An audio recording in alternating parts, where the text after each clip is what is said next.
What's going on, you guys? If you're evaluating a FedEx P&D business for sale, I often tell people that every single one of these things has problems. Better question is, what problems are they? What's it going to take to solve them? And whether you want to solve them or not. However, there are 6 situations that I see pop up with these deals to where you cannot, or basically shouldn't, try to even solve these problems at all.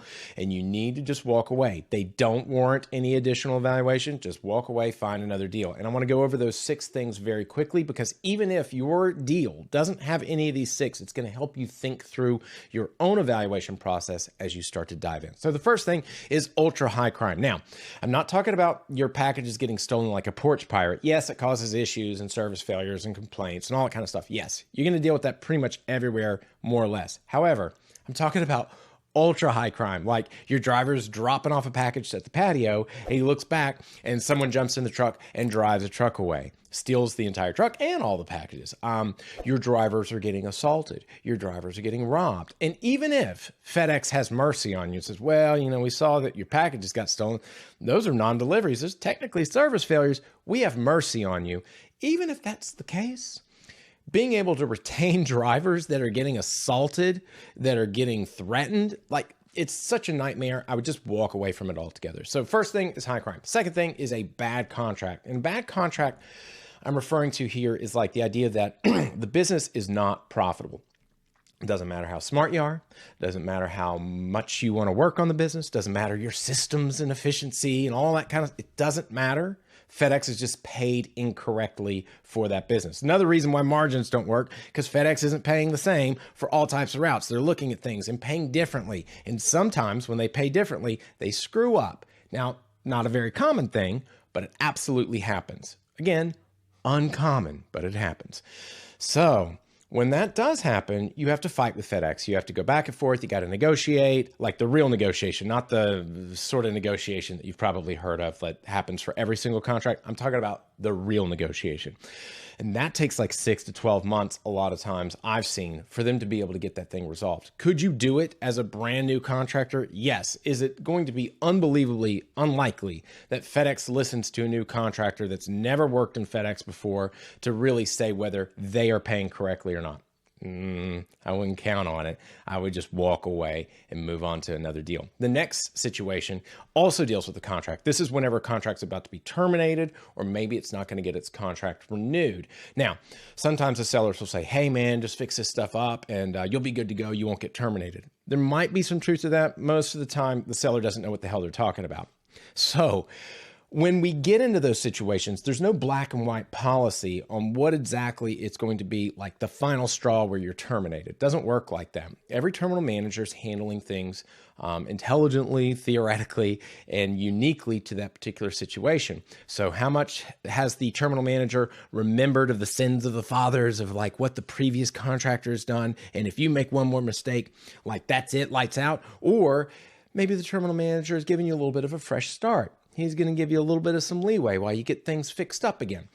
Who knows? But a lot of times getting into these situations is a disaster for new contractors. Now, as an established contractor, I know people that come in, fix up distressed routes, turn around, flip them like they're house flippers. Yes, that absolutely happens when you're an established, very experienced contractor. Yes, you can do those things. As a new contractor, I would just walk away, move on to the next deal. So the next situation is whenever we see overpaid drivers. Now, sellers will bring this up. They'll say, look, I'm a fool. I've paid way too much. And, I've crippled the profitability of this business. You need to just pay a reasonable amount and then you'll be back to profitability. So again, this sounds kind of accurate and it sort of is accurate. The problem is in the execution.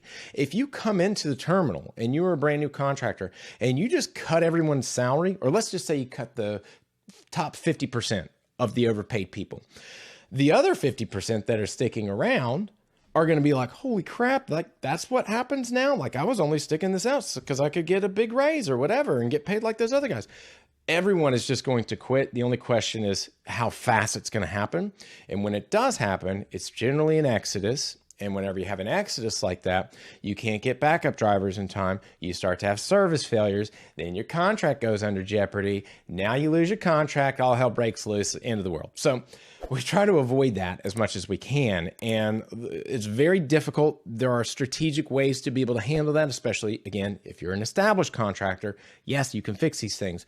As a new contractor, it's going to be disastrous to fix it. Now, again, you can keep the crippled profitability of an overpaid staff. That's fine.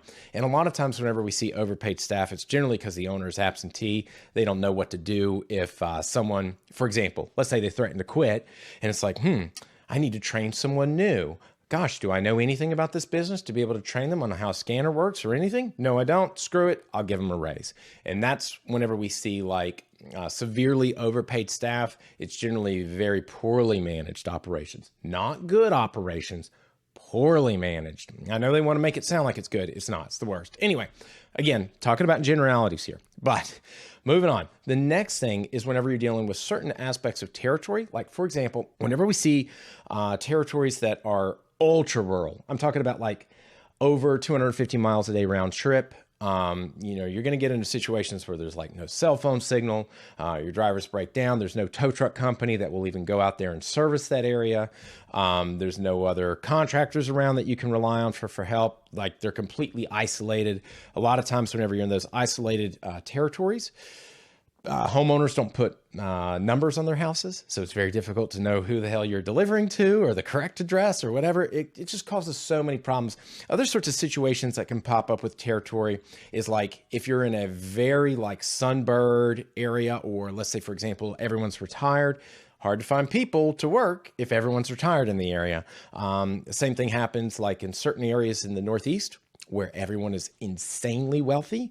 Like you can't get drivers because everyone's like so freaking rich. Like you've got to find someone like an hour away that will work for $700 a week or whatever it is. And so that causes problems with your HR and your turnover and things like that. Yes, that's a little bit of a rarity, but it absolutely happens. And you'll see that very quickly. They'll say, oh, I just got a little bit of turnover problems. It's like you have a turnover problem that can't be solved. Your territory is the problem, not how much you're paying your guys or whatever. Because if you start to pay them too much, now you're not profitable anymore, blah, blah, blah. So anyway, the next thing, and this is the biggest thing, is the debt. So for example, there are sellers right now that are trying to sell their business and they'll say, take over my seller debt, my vehicle financing debt. And there's a couple of problems with this. The big problem, number one, is that whenever this thing goes to transfer, it's like never as easy as just taking over their payments. Okay. So and in the seller's defense, they don't know about this either because they've never sold this thing and they've never transferred it over. So they don't know what's about to happen, but I'll tell you what's about to happen. When these things transfer, there's a good percentage of time where the loan company that they have gotten in bed with, they'll be like, oh, a new person taking over the payments? Okay, here's a transfer fee. Oh, we need to inspect the vehicles. Oh, the vehicles are damaged. Oh, we got a fee for that. We can't just keep giving you a loan for this. We got to look at these. Oh, the FICO score is different that you have. Oh, we're going to charge you different. Oh, the interest rates have changed. We're going to charge you different. And so if you do all this modeling and trying to figure out like, oh, well, the seller's vehicle payments are $8,000 a month, that's what I'm going to pay. You might, and you might not. Let's just pretend that that's not even a thing. And that whenever the debt takes over or you take over the debt, it transfers perfectly. It's not, but let's pretend that it does. Throw that over there. We got two other things that are going to happen. One is that you get into the situation where the sellers have bought brand new trucks because they are tired of all these breakdowns and how unreliable the trucks are. They're all unreliable. They all break down. And they think that buying a brand new truck is going to solve that problem. It helps, doesn't solve the problem. But let's just pretend that it does, at least in this point. He is going to get all this new fleet, and what it does is it cripples the profitability. Then the seller's like, oh my God, I'm not making hardly any money after these payments. What the hell was I thinking? And they're like, you know what? Now I'm not making any money. Let me just sell this thing to somebody else. And now it can sound like a brand new fleet. Sounds really good. It's a disaster a lot of times in terms of the profitability. So you got problems there. Let's pretend that that's not happening either, because that's not as common as what I'm about to say, which is that you're going to find sellers that are buying or wanting you to take over some reasonably used trucks. Now, here's what happens in a seller's mind before it's hit the market. So Seller wants to take out some money out of his business.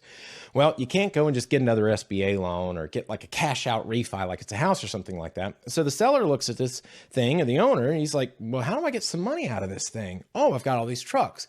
They go to their local community bank or whatever, and they say, I need to get a loan on these trucks. The banks that don't have a blue book value for these things, that aren't giving loans on box trucks left and right, they scratch their head and they say, well, how much is this thing worth?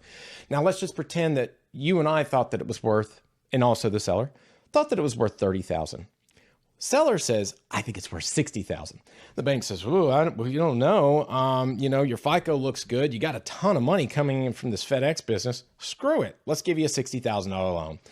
And they get these $60,000 loans. And then you come into the situation and you're like, holy crap, I'm $30,000 upside down on 20 trucks that they want me to take over. So now the seller has managed to extract all this money out of his fleet and then push over this into you, and then you have to take this thing over. The other thing happens is that you'll see this situation where there's stuff that's buried in the fine print. So for example, let's say the seller says, look, these things are at a reasonable valuation. $30,000 is how much the trucks are worth, and $30,000 is how much I got. And here's how much I pay in the payments. And you and your CPA get together and you look at it and you say, wow, it's spot on. Look at this. Everything matches up. This seller's really telling the truth. Okay, let's get this thing. And meanwhile, in the fine print that seller signed, he had a promotional rate where it was 2% for the first 2 years and then 28% after. And so you get into this situation, you're like, wow, the payments are just like what I thought it was going to be. You and the CPA are giving each other high fives. And then a year later, your interest rates jump on those 20 vehicles to 28%. All hell breaks loose. And so you may say, well, I could just turn around and sell that thing. Okay, sure. But if you're in the situation where the trucks are upside down and now you can't get out and now you're in 28%. And if this sounds crazy, it's not as crazy as I want it to be because I've seen this happen. And so I'm not saying that taking over debt from a seller is a bad thing. In fact, it can make a lot of deals work out very, very well. And a lot of times it does work out. I'm only saying that in the situations where we see it just be a complete showstopper, you will see like these sorts of crazy debt situations start to pop up, and it will happen. It's just a matter of when it happens. So anyway, hopefully one of these 6 things will help you start to evaluate things a little bit better and keep you on the lookout for deals that you don't even need to evaluate. So take care, talk soon, and bye-bye.